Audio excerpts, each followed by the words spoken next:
আসসালামু আলাইকুম বন্ধুরা, আমি এস এম গার্মেন্টস ট্রেনিং সেন্টারের পক্ষ থেকে মিজানুর রহমান বলছি। বন্ধুরা, আজকে আমার সেন্টারের এই যে আপু জেসমিন আপু ওএসএল থেকে সরকারি ভাবে জর্ডান করছে।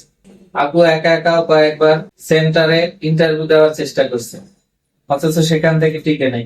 কথা সত্য কি না আপু? জি স্যার। আচ্ছা, আমার কাছে আসার পরে আমার সেন্টারে আপুকে মাত্র অল্প কিছুদিন ট্রেনিং করানোর পরে উনি ইন্টারভিউতে পাশ করছে। ইনশাআল্লাহ ওনার ভিসা এবং টিকিট আমার হাতে চলে আসছে। 25 দিনের। 25 দিনের ভিতরে আপার ফ্লাইট হয়ে যাচ্ছে। আপনারা সবাই ওনার জন্য দোয়া করবেন এবং আমাদের জন্য দোয়া করবেন। এবং আমাদের সেন্টারে আপনারা সবাই কাজ শেখার জন্য আসবেন, ট্রেনিং করার জন্য আসবেন। আমরা ওএসএল এর মাধ্যমে জর্ডান যাওয়ার জন্য সকল প্রকারের সহযোগিতা করে থাকি।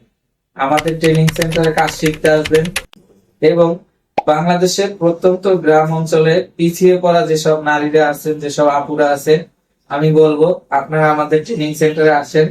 আমাদের এখান থেকে গার্মেন্টস এর ট্রেনিং সেন্টারে ট্রেনিং নিয়ে বাংলাদেশে ও বিদেশে গার্মেন্টস এ চাকরি করার জন্য নিজেকে তৈরি করুন। বিদেশে গিয়ে নিজেকে একজন অর্থনৈতিক রেমিটেন্স যোদ্ধা হিসেবে তৈরি করুন এবং নিজের দেশকে উন্নয়নের দিকে এগিয়ে নিতে সহায়তা করুন। ধন্যবাদ সবাইকে। আসসালামু আলাইকুম।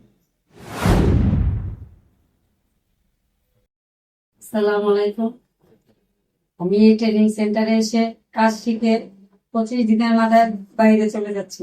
যদি কেউ আপনারা শিখতে চান তাহলে এখানে এসে কাজ শিখে বাইরে যাওয়ার জন্য তৈরি হতে পারেন। সবাই দোয়া করবেন এই ট্রেনিং সেন্টারের জন্য, সবাই দোয়া করবেন যাতে এখান থেকে গরিব মানুষ বাইরে যেতে পারে। ধন্যবাদ। আসসালামু আলাইকুম।